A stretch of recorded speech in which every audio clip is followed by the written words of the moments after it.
Warahmatullahi wabarakatuh. Halo, apa kabar anak-anakku sekalian? Berjumpa kembali dengan Bapak Antoni Yuzar. Dalam kali ini kita akan belajar tentang masalah sholat. Baik anak-anakku sekalian, kita mulai materi kita. Pertama, masalah pengertian sholat. Sholat menurut bahasa artinya doa. Sedangkan menurut istilah, sholat adalah suatu kegiatan ibadah yang terdiri dari perkataan dan perbuatan yang diawali dengan gerakan takbir dan diakhiri dengan gerakan salam. Kemudian sholat terbagi dua bagian, yaitu pertama sholat fardu dan yang kedua adalah sholat sunat.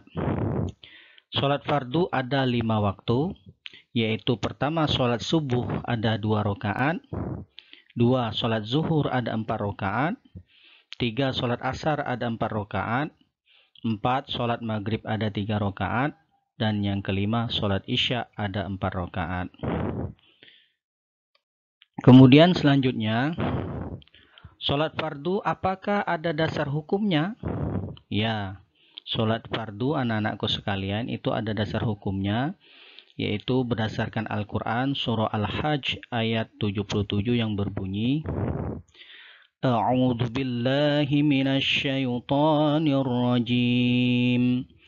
Bismillahirrahmanirrahim. Ya ayyuhalladzina amanu ruk'u wasjudu wa'budu rabbakum waf'alul khaira la'allakum tuflihun. Artinya, hai orang-orang yang beriman, rukuklah kamu, sujudlah kamu, sembahlah Tuhanmu, dan berbuatlah kebajikan, supaya kamu mendapatkan kemenangan. Nah, inilah dasar hukumnya mengenai sholat fardu itu. Kemudian berikutnya, anak-anakku sekalian, kita masuki pada rukun sholat.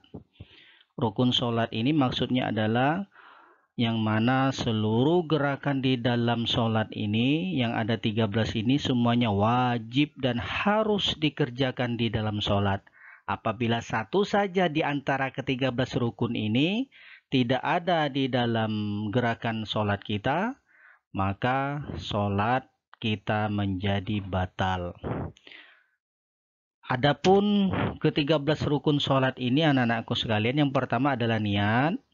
Niat sebagaimana yang kita ketahui, seperti niat sholat maghrib misalnya kita membaca usolli fardul maghribi salasa rokaatin mustaqbilal kiblati adaan lillahi ta'ala. Nah, itulah yang dimaksud dengan niat. Kemudian yang kedua, berdiri. Sholat wajib berdiri kecuali ada uzur yang dibenarkan oleh syariat. Misalnya kita tidak mampu berdiri karena sakit, boleh kita mengerjakan sholat itu dalam keadaan duduk. Duduk pun tak sanggup, boleh kita mengerjakannya dalam keadaan berbaring. Berbaring pun tak sanggup, boleh kita mengerjakan sholat dengan isyarat. Kemudian yang ketiga, rukun sholat yang ketiga adalah takbiratul ihram, yaitu mengangkat kedua tangan dan sambil membaca Allahu Akbar. Kemudian anak-anakku sekalian, berikutnya rukun sholat yang keempat adalah membaca surah Al-Fatihah. Surah Al-Fatihah ini wajib dibaca di dalam semua sholat. Jadi sholat Al-Fatihah, surah Al-Fatihah ini adalah sesuatu yang wajib dan tidak boleh ditinggalkan. Kemudian yang kelima, ruku dengan tumak nina. Keenam, i'tidal 7 sujud. Dan yang kedelapan, duduk iftirosh. Jadi duduk iftirosh ini dipakai dalam dua keadaan, dua gerakan. Yang pertama gerakan duduk di antara dua sujud. Yang kedua duduk ketika kita tasyahud awal. Itu duduk iftirosh digunakan dalam kedua hal tersebut. Kemudian yang kesembilan duduk tawaruk. Duduk tawaruk ini digunakan pada tasyahud akhir, yaitu dengan cara memasukkan kaki kiri di bawah kaki kanan. Kemudian yang ke-10 membaca tasyahud akhir, 11 membaca salawat Nabi, 12 membaca salam yang pertama. Salam pertama ini maksudnya salam ketika kita menoleh wajah kita ke arah sebelah kanan. Nah, itu yang dimaksud dengan salam pertama. Yang ke-13 adalah tertib atau berurutan. Kemudian berikutnya syarat-syarat sholat. Syarat-syarat sholat ini ada dua. Pertama syarat wajib, yang kedua adalah syarat sah. Syarat wajib sholat yang pertama adalah beragama Islam. Jadi orang yang diwajibkan sholat itu dia wajib dan harus beragama Islam. Jadi kalau dia beragama lain dia tidak wajib mengerjakan sholat. Yang kedua balik. Balik ini artinya sudah cukup umur. Ya, balik ini artinya sudah cukup umur, sudah bisa sesuai apa yang telah ditetapkan oleh agama kita. Misalnya balik, kalau laki-laki ciri-ciri dia balik adalah sudah mimpi basah. Kemudian bagi perempuan dia sudah haid.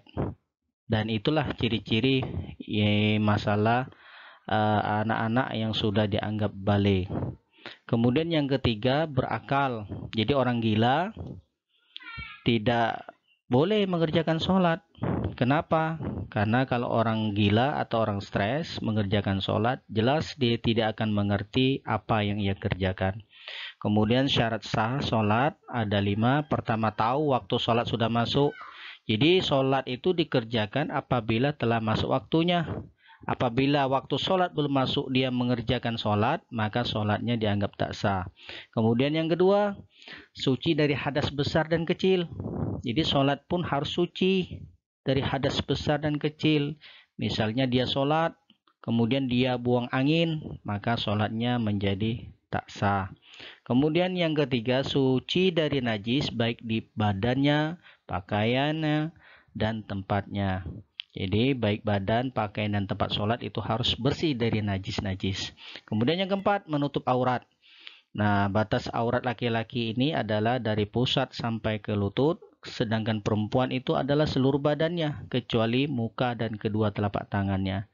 Nah, jadi kedua aurat tersebut harus tertutupi dengan menggunakan kain. Jadi kalau auratnya terbuka maka sholatnya dianggap tidak sah. Kemudian yang kelima menghadap ke arah kiblat. Jadi sholat itu sudah ditentukan arahnya. Tidak boleh ada yang ke timur, ke selatan, dan kemana-mana. Semuanya wajib menghadap ke arah kiblat. Kemudian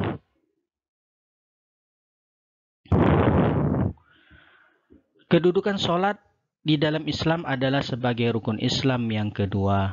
Kemudian sholat merupakan suatu ibadah yang istimewa di dalam Islam karena perintah pelaksanaannya diterima oleh Nabi Muhammad SAW dari Allah secara langsung.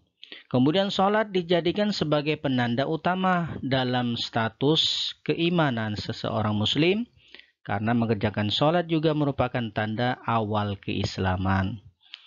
Meninggalkan sholat secara sengaja merupakan dosa besar yang harus dihindari oleh orang yang beriman. Nah, jadi anak-anakku sekalian, tidak boleh meninggalkan sholat. Kalau kalian meninggalkan sholat, maka kalian termasuk golongan orang-orang yang sengaja melakukan perbuatan dosa yang besar. Kemudian yang terakhir, jika kita menghadapi suatu masalah yang amat berat, anak-anakku sekalian, maka minta tolonglah kepada Allah dengan jalan melalui sholat dan sabar. Dalilnya wasta'inu bis-sabri was-shalah. Minta tolonglah kamu kepada Allah dengan jalan sabar dan sholat. Insya Allah kalau itu kita lakukan, Allah akan berkenan membantu dan menolong kita serta memberikan jalan keluar atas segala masalahnya. Itulah saja anak-anakku sekalian masalah sholat yang dapat Bapak sampaikan pada kali ini. Terima kasih atas perhatian dan kerjasamanya. Bapak akhiri, wabillahi taufiq wal hidayah. Wassalamualaikum warahmatullahi wabarakatuh.